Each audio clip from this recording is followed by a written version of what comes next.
Welcome to Under Two Capes. I'm Jared, and today I am finally reviewing Thor: Love and Thunder. All right. So first off, I want to open up is this movie as bad as people say it is? It's not the best Thor movie by far. No. I would honestly say I enjoyed Ragnarok more. I would say it goes Thor 1, Thor 2, Ragnarok, and this one. Although, let me be clear, I enjoyed it for what it was. Although the comedy, it went too hard into the comedy in my mind. I'm going to start with that. It went a little too much into the infantile comedy that Taika Waititi's movies are known for. So that's my that's my largest issue with it. Second off, it contradicted its own logic, like severely. Like really, really, really weird. By the way, the way this episode is going to be structured is I'm going to talk about the movie, talk about what I didn't like, what I like. Then I'm going to talk about why you have to stop making Thor comedy. Okay, so going back to what I didn't like. It's just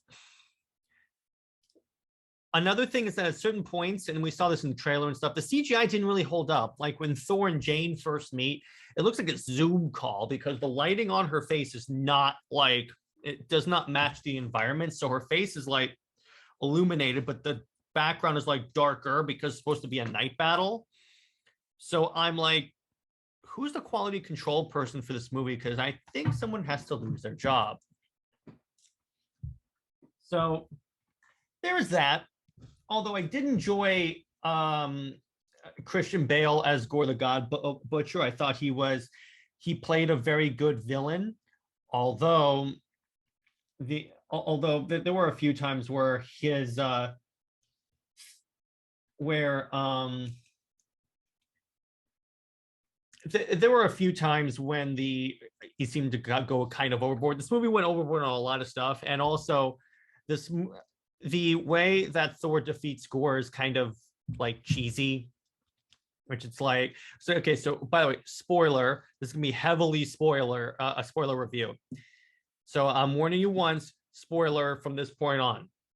So I don't want you guys going in the comments saying I spoiled the movie for you. Spoiler alert. The way he defeats Gore is basically says, no, you don't want to kill all the gods. You just want to be loved. I'm like, oh gosh. It's another one of those love conquers all movies. That is so stupid. I did like the Necro Sword and the way they played it off. I like that. I definitely enjoyed the fight scenes in this film were fantastic, like really, really cool. They played off of Mjolnir being able to like break up into pieces and then reassemble. That was really cool. They played off of Thor's thunder, him using Zeus's lightning bolt. I really enjoyed that. And the way the shadow creatures moved about, I really enjoyed that as well. Now, all right, in terms of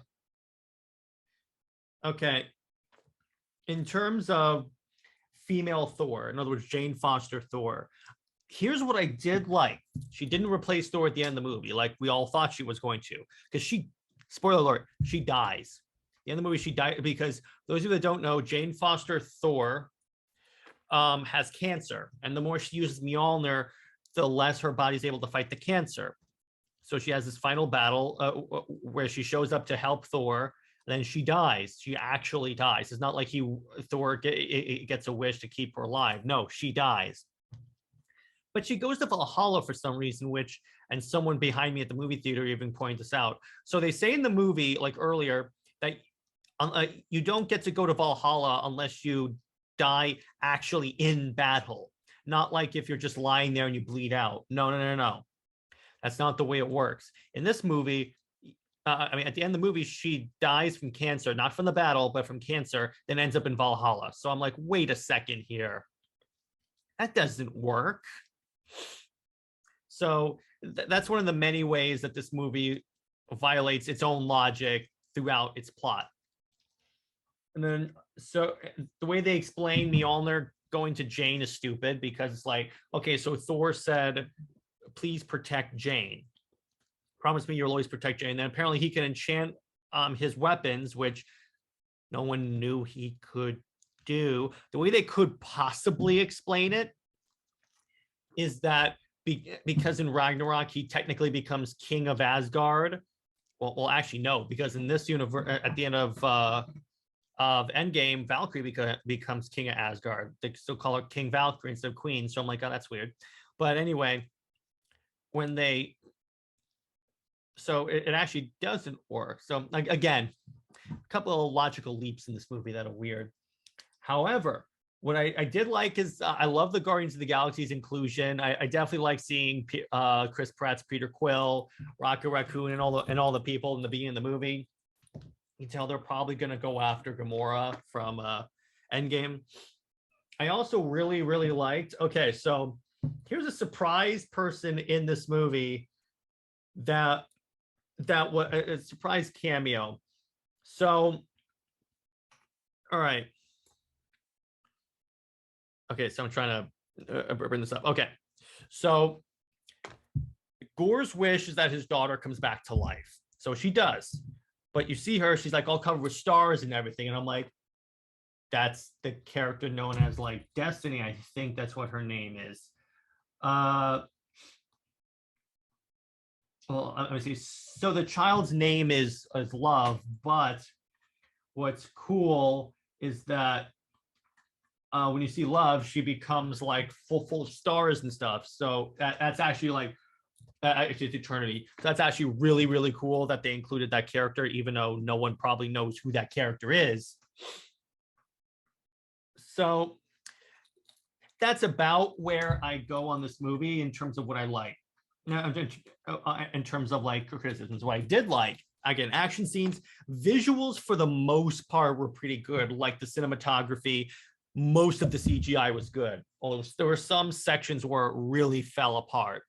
So I was really like, that's iffy, particularly coming from an MCU movie, because the MCU movie should be pristine. There shouldn't be any issues.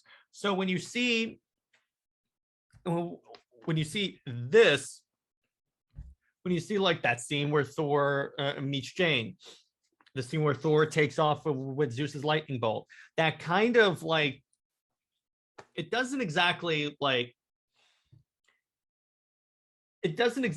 well for the rest of the MCU. Now, what's interesting, now I'm going to go to a little point I just thought I want to put in. What's interesting is that people are criticizing this movie saying it's too comedic. Now, what I'm thinking is that this could be the general populace finally telling the MCU, we want more of a varied, like, we don't want every movie to be a comedy. It gets really annoying after a while. Because ultimately, here's the thing. The MCU movies are just the same movie over and over and over again. And that gets old, like, really fast. I'm surprised because the way it worked was the movies up until Guardians of the Galaxy were mostly serious. Sometimes you'd have quips and stuff because it's a superhero movie, you have to have quips. However, after Guardians of the Galaxy, that's when they all became massive joke fests. Now, what's interesting about this criticism is that it's showing that people are probably getting tired of the constant joke fest movies, because now they're telling Taika Waititi, you went too far with this. Because I understand, because people said for the most part that Thor was the most boring Avenger. Then Thor Ragnarok comes out and everyone's like, oh, this is so great. So what they should have done is because really what Love and Thunder feels like, it's like them doubling down on Thor Love and Thunder instead of like taking that formula and like maybe modifying it a little bit, but applying it still. Because if they had kept it for the most part comedic, yes, it wouldn't have been the best option. I think they should keep Thor as a little more serious. Like, let me give you an example. Infinity War was the best way they had Thor, because yes, he joked and stuff, but he was mostly more of a serious character, but he got opportunities to be like humorous and laughing. So that was cool. It's like when he shows up on Earth and he meets Captain America, he goes, I see you copied my beard. So they could have done that. But with this, it's like, it did like, however, the chief thing I really liked is that they didn't have Jane Foster replace Thor, because that would have been really stupid, because so far, all the main Avengers have been replaced. We're even doing an Ironheart series. So for some reason, but at least they're not replacing Thor, because so far he and Hulk are like the only and maybe Hawkeye, the only remaining original Avengers. The rest of them have been like killed off. Actually, by this point, killed off because Captain America's dead now. But they really, I hope Marvel takes a lesson from this, because so far, honestly, also the Rotten Tomatoes score is not looking good for an MCU movie. Because let me pull up Thor: Love and Thunder. That's 68, and that is very, very low for a Marvel movie. 68. We're still an 84 audience score, which that's good, but for an MCU movie, that's not exactly the best. In other words, the MCU movie should be 90s all around, even though they don't, a lot of them don't deserve it. But all I'm saying is that trend-wise, it should be 90s all around. In this, it's like below that. So what this could be indicating is that the audience is tired of this, of these constant comedic joke fests, which I hope they are, because I have long said that the MCU's drop into like into joke festum has ruined superhero movies. Because like take the Snyderverse, people thought that one of the chief reasons people hated Snyder's movies, or a vocal minority of people hate Snyder's movies, was because they felt they were too serious and there weren't any jokes, which there were, but people were too lazy to look for it. Now, I think this would be an excellent opportunity to restore the Snyderverse, but I'm not turning this into a Snyderverse discussion. But here's the issue. The issue that I at least think of here is that the problem with the MCU is that they turn characters that shouldn't be comedic into comedic characters. Now, let's be clear. You can have characters make jokes and stuff in order to make them like more like less boring characters and less one note. That's possible. And Infinity War showed that with Thor. You can do that. It's not that hard. But you just need creativity. And the thing is that I don't think Taika Waititi is creative enough to do that, because all this stuff is like really, really immature humor. He's essentially the James Gunn of the MCU. And what's hilarious is that I saw a tweet. Someone said Taika Waititi did to Thor what James Gunn did to the Suicide Squad. So kind of agree on that. So he just reverts to, and I was actually telling this to my dad when we were getting out of the movie. The problem with Thor Ragnarok, I mean, with Love and Thunder, that they're desperate when they start when every single line is a massive joke fest. So that's the issue.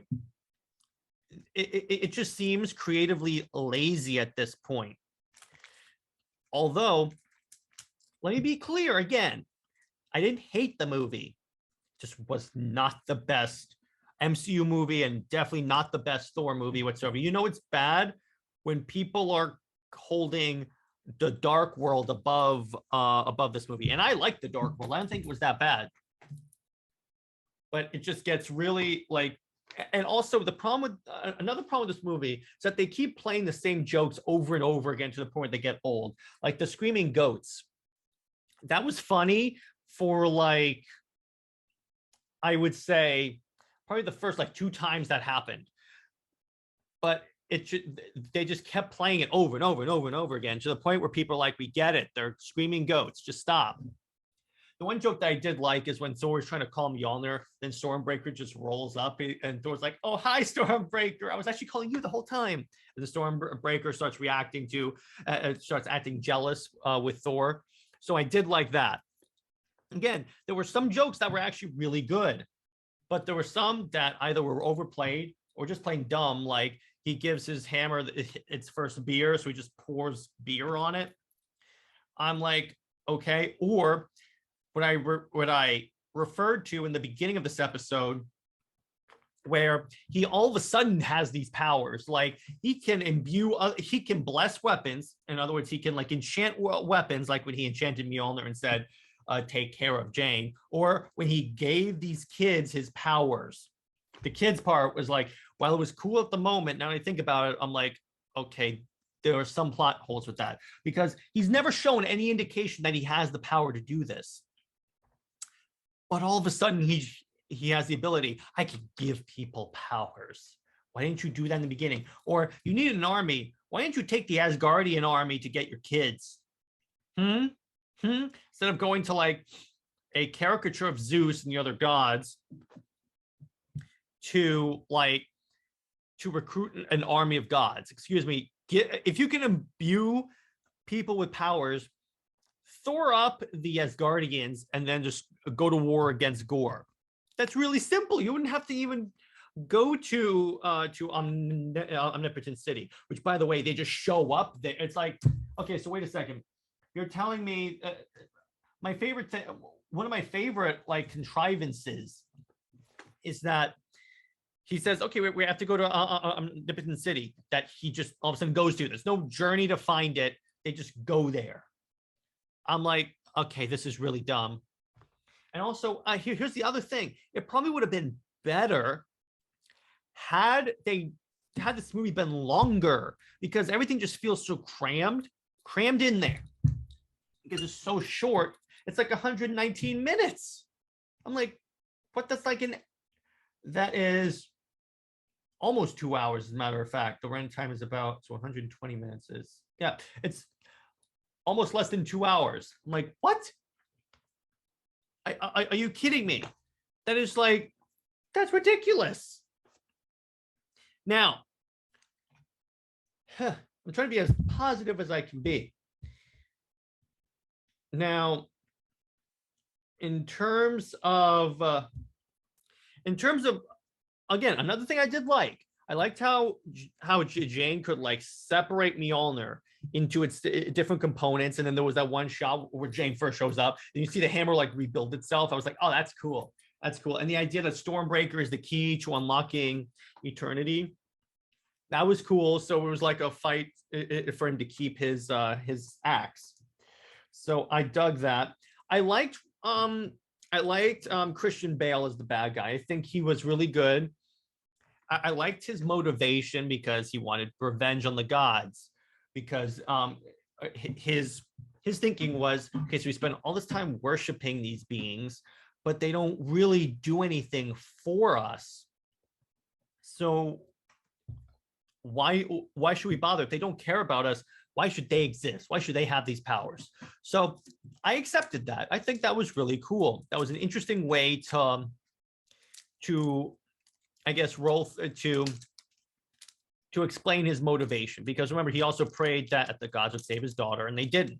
So I'm like, okay, that's cool. And that explains how he got the Necro Sword as well, because that's the way the movie starts off. It's just him traveling and then losing his daughter, going to the gods, and then he starts killing gods. And also they established that he's been doing this for millennia. So it's not like he just started killing gods. I did like also how at some points you could see his eyes like glowing in the darkness, like that's it. So it makes him look more animalistic and more like a villain that you would expect in a Thor movie. So I dug that. I felt that was actually really, really interesting. Now, let's see, what else? What else do I want to talk about with this movie? Now, in terms of, I also did like how they how they teased Hercules. That was really cool, because apparently, so Hercules is going to fight Thor, because for those who don't know, Thor kills Odin, doesn't, not Odin, kills Zeus. He doesn't, because it's a Marvel movie. And what's really cool is that then he goes, okay, so you're gonna go fight and kill Thor, my son, and then Hercules stands up. So I'm like, oh, okay, that's cool. I like how they do that. I didn't like how they had Zeus in the tutu and just like carrying his thing. I didn't like how they killed Korg, and then he just comes back as like a head. And I didn't like how they like, let me see, what else didn't I like? I mean, once again, I didn't like a lot of the humor. It just seemed like overplayed and just immature. That's really what I want to go with this. Now, in terms of where this could go, I did like how Thor now has Mjolnir back, and he has that hammer, and then Love, his stepdaughter, or it's like daughter-ish, his adopted daughter, has Stormbreaker. So I did like how they make it so he has his hammer back finally. He hasn't had that since Ragnarok, as a matter of fact. At least they did that. So at least he's kind of back to status quo. One thing I will say I definitely liked. I liked Thor's armor in the movie. Let me stand up so you can see on the t-shirt. I loved like the gold, and I liked how at some point he had like the fur on the shoulders. In other words, I liked his armor. I didn't necessarily like him in like the leather jacket and the t-shirt, but I definitely liked the sort of Nordic look that they gave him. All the costumes and armor in this movie looked really, really good. And okay, in terms of Gore's look, I understand why Taika wanted to change that, because yes, it would have been too much like a derivative of Voldemort, because for those who don't know, the look for Gore is he doesn't have a nose and he's pale skinned and bald. So who else in pop culture would that look like? Voldemort. So he wanted to differentiate him. So I guess I could see that. I would have liked to see more of the tentacles that Gore has, but I can understand why they didn't do that. I liked how they kind of played off Thor, how they played Jane's cancer, because once again she has cancer and the hammer's not exactly helping. It's briefly keeping her alive, but it's also interfering with her body's ability to fight the cancer. So that makes her final decision to show up and help Thor a lot better. I mean, a lot more believable, because she's like, it makes her more of a hero, because she knows that she could possibly die, but she knows that Thor is gonna lose against Gore, so she goes out to save him. So I dug that. I felt that was like, okay, at least you gave some reason for her to show up at the end of the battle. And let's see. In terms of I like the appearance of Darcy. I was like, oh, okay, I see what they're doing. She has to show up in a Thor movie. She didn't show up in Ragnarok though, but neither did Jane, so that's understandable. But let's see. Lena, this was something. So in terms of now, how would I numerically rate this movie? Oh, geez, that's a loaded question, people. In terms of how I would rate it, I give it a 5 out of 10. 5 out of 10. That's it. Now, okay, 5 out of 10. Why? Because there were some redeeming qualities. I like the visuals. I like the looks of Thor. I like the action scenes. I liked some elements of the plot were pretty cool. It was the bare bones. The potential is there for a really epic Thor movie. I like the villain. However, it loses points because CGI at certain points, the contrivances, all of a sudden we have to know a character's sexuality randomly for no reason, because it was random. It was very random and like played off as like, okay, he's that way, she's that way, done, move on. That was kind of like, then why include it if it's that much of an afterthought? I didn't like how, and then really where this movie loses a lot of points with me is the fact that it's all joke. So at that point, I'm like, okay, guys, you might as well just say this movie's a straight up comedy and be done with it. But okay, in terms of, but once again, it wasn't totally irredeemable.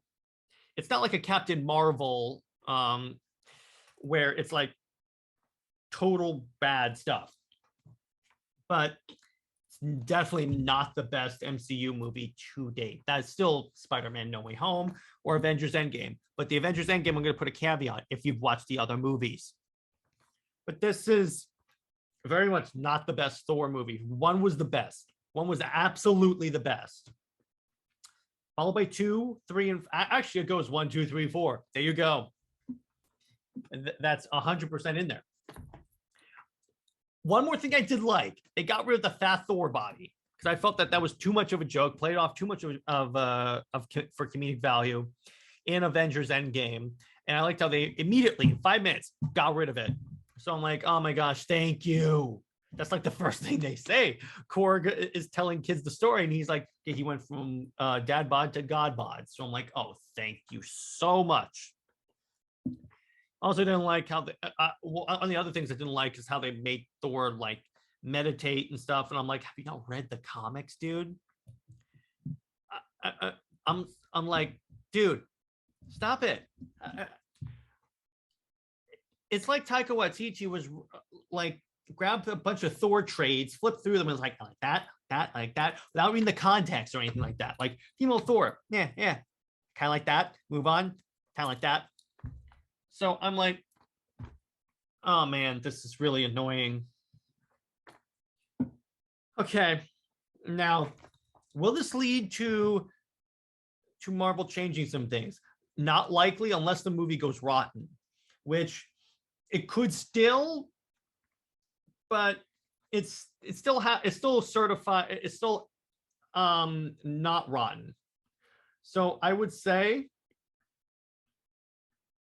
actually, the top critics give it a 55 if you only take the top critics in account. And in terms of all audience, it has a 76. So it's even worse. So in other words, this movie could go down, and it could lose money too. I'm not praying for that, but it could not turn out that well. Now, that's the only time I could ever see this leading to any actual change in the MCU, or at least telling Taika Waititi you can't do Thor movies anymore. Just go do your Star Wars movies and leave Thor alone. We'll have someone else do Thor that gets the character, because Taika has proven that he doesn't get Thor. In his 2 movies, he doesn't understand Thor. Because Thor is not supposed to be the Deadpool of the Marvel of the MCU. Absolutely not. No. Absolutely not. Case in point, another scene I didn't like, when they have that whole explanation about why Thor and Jane broke up, which is supremely like it severely breaks up the flow of the movie. So ultimately, I'm like, why is this in here? You could just say you broke up and wrote a note. You said that. It's done. There's no reason for that scene to be in the movie. It just severely breaks up the flow of the film. And that in turn is another problem with the movie. There's too much put in here for the runtime that bogs down the plot and makes it feel longer than it is. And I'm not talking about longer as in it puts in a lot of stuff that makes it better, like the Snyder cut. But it just puts so much in there that, let me put it this way, if they didn't have that, like the scene with Jane and Thor, they could have used, that runtime to like explain other things that happen in the movie a little better and devote more time. But no, they didn't do that. Which is sad, because like this way, Taika is a competent director, as in the case of his Mandalorian episodes, and honestly, Thor Ragnarok, because directorially it's a good movie. It's not a Thor movie, but it's a good movie. Which, and that's the other thing. I hate when creatives change the character to the way they want it. Because there were plenty of ways that you could have changed, because yes, Thor was a little boring in Avengers 1 and 2 and Thor 1 and 2. But you could have changed it in certain ways to satisfy everyone. And I hate the comments by Chris Hemsworth where he's like, I don't want to play this sort of thou dude forever. And I'm like, then why'd you sign on to play Thor? That's, if you didn't like the way the character was, why'd you sign on to play Thor?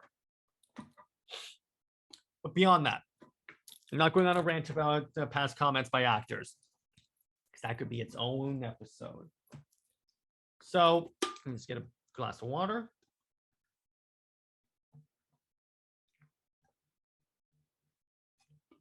In terms of, as it relates to, let's see, what else do I want to talk about with this movie? And going back to what I said before, that's one of my main criticisms, that it put too much in there that broke up the already fast-paced plot.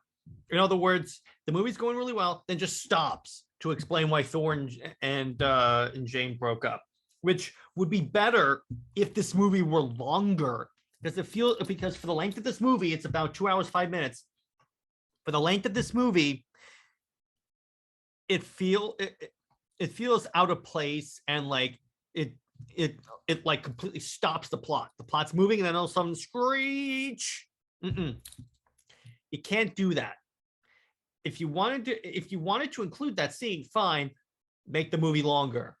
Spend more time explaining all these things that you just throw at us. So ultimately, that's the main thing. That's really my main criticism, is that it has too many of those scenes that are like, where did this come from? But the potential is there. They still have a potential to make a really epic Thor movie. I also wish that they would stop with the rock music playing in the movie, because it gets to the point where it's very distracting in the movie. He did it way too much. Because Thor Ragnarok, for the most part, it was just the immigrant song from AC/DC. That's it. But when in this movie, it's like every 5 minutes, I'm like, oh geez. Which you could still do that. You could have this classic rock music in there, but you don't want to do it one after another, because then it just seems then it just gets redundant really fast. A lot of this movie was a bunch of redundancies. That's what I would say about it. Now, would I go see it again? In theaters, no. Streaming, yes, because I don't have to pay that much for streaming. Now, once again, it's not a horrible movie. I still enjoyed it for what it was. It's a popcorn movie. I'm not going in. I'm just going in there to eat popcorn and watch a bunch of gods punch each other in the face. I'm not going there to really contemplate the intricacies of the plot, because the plot is not intricate. But it's not like I'm going to the Snyder Cut and I'm like, okay, I have to consider how this links to this links to this. No, I'm going into this and like, okay, this is fun. I'm eating popcorn. Now, ultimately, it's a fun movie. It's still a fun movie. And if you ignore the Thor part, in other words, if you're approaching this not as a comic book fan, their portrayal of Thor is great. Okay, fine. One thing I did like, again, I will say one more thing I did like, when they go to the Shadow Realm, it's all in black and white. And that's really cool how it like suddenly goes to black and white.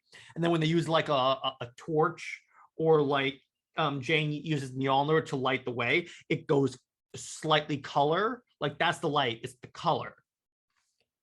So I dug that.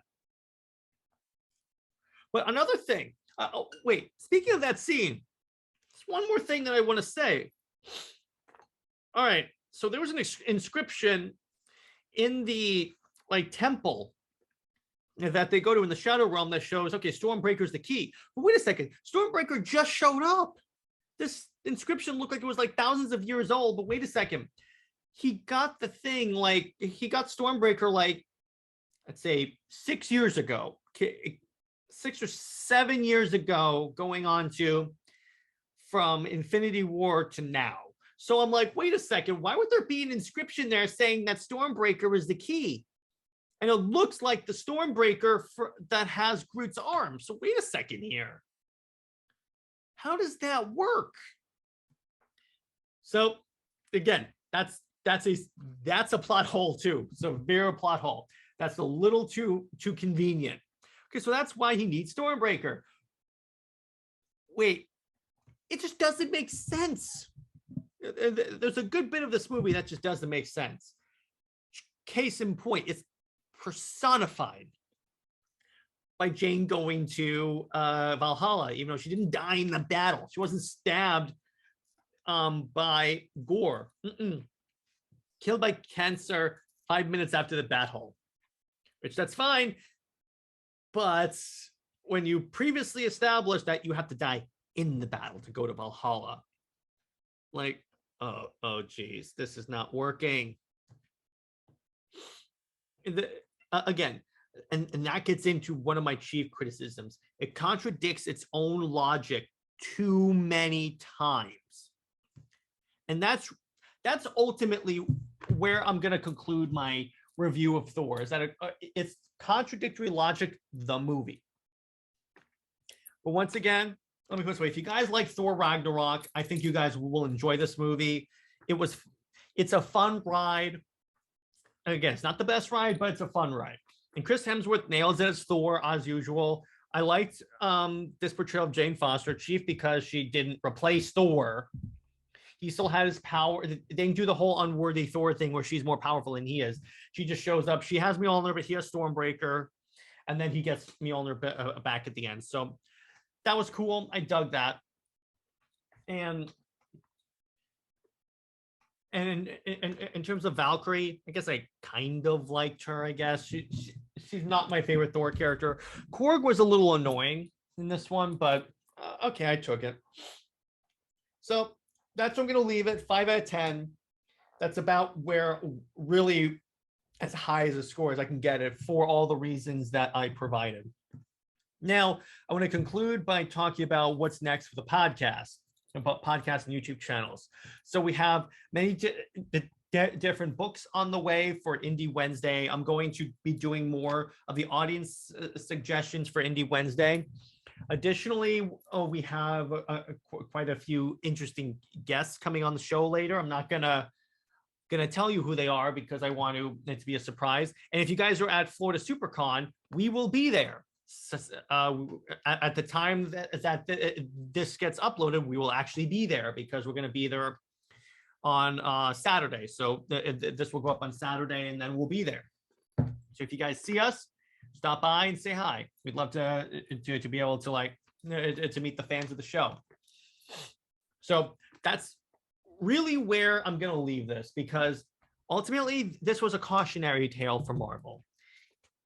That is, be careful, because Marvel has this tendency, and DC suffers from it occasionally, where whenever something works, they beat it into the ground, which universally. In other words, they make every movie a comedy when Guardians of the Galaxy was popular. It could just be that Guardians of the Galaxy works as a comedy, but Thor doesn't really work as a comedy, really.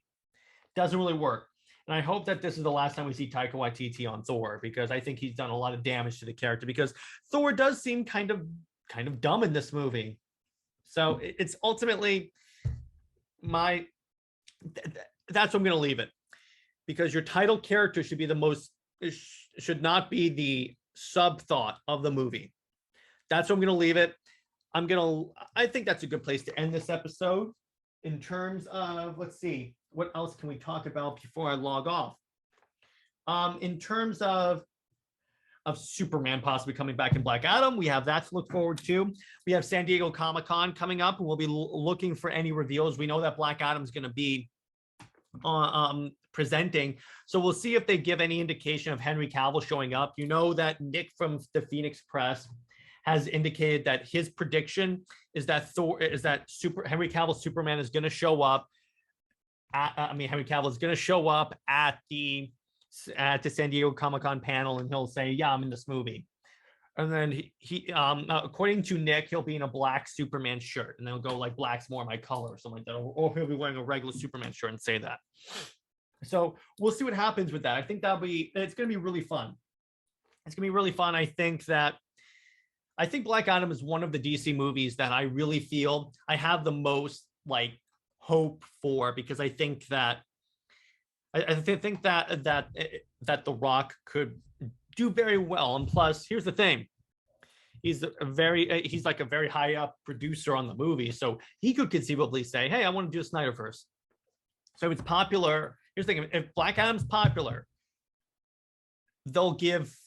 they could start giving creatives more authority over the movie, and then this leads to the Snyderverse being restored.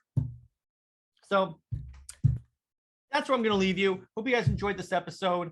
And let me put it this way: if you want to go see Thor, fine. If you like Thor Ragnarok, you'll like this one. If you didn't, well, then it's not for you. And in that case, I would say just wait 40 days or so until it's on streaming. But besides that, good movie. Enjoyed it.